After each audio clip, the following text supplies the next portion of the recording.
The most beautiful woman with a death trap. Chapter 4. The Bond. The candle flame stopped trembling. The room fell into an uneasy silence as Ikenna struggled to steady his breathing. The strange visions were fading now, but the feeling they left behind remained. Something inside him had changed. Across the room, Chika stood quietly at the entrance of the corridor. The shadows behind her were still there. They no longer moved like before, but their presence hung in the air like silent witnesses.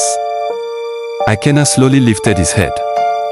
"What are they?" he asked. Chika tilted her head slightly. "The men who came before you." A chill crawled down Ikenna's spine. "The men in the photographs." She nodded. "They were once exactly where you are standing." Ikenna stood up slowly from the leather chair. "I think I should leave." For a moment, Chika said nothing. Her eyes studied him carefully. "Leave," she repeated. "Yes." Ikenna grabbed his briefcase. "I don't understand what's happening here." He turned toward the door. But suddenly, his feet refused to move. It wasn't fear. It was something deeper. Something inside him was pulling him back. Chika watched quietly. "You feel it?" Ikenna turned toward her. "Feel what?" "The bond." The word echoed through the room. "The wine you drank wasn't ordinary wine," she continued. "It opened your mind." Ikenna frowned. "What does that mean?" Chika walked slowly toward him.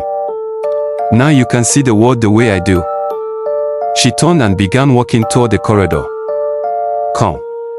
Against his better judgment, Ikenna followed. The hallway felt colder than before. Portraits lined both sides of the walls. Men in suits. Powerful men. Rich men. Men who once looked confident. Chika stopped at one portrait. He was a governor. She moved to another. A billionaire. Another. A general. Ikenna stared. What happened to them? Chika turned slowly. They wanted power.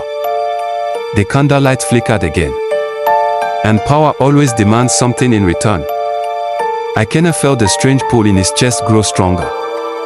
"And what does it want from me?" he asked. Chika stepped closer and answered. "Loyalty." She reached out and gently touched his hand. The moment their hands met, the air around them seemed to shift. "The bond has begun," she whispered. Ikenna pulled his hand away slowly. "What do you want from me?" "For now." She smiled faintly. "I want you to come back tomorrow night." Moments later, Ikenna stepped outside the mansion gate. The night air felt colder than before. He looked back at the mansion. The windows were dark. But deep inside, he knew she was still watching. And somewhere inside his chest, the bond was still there, pulling him back.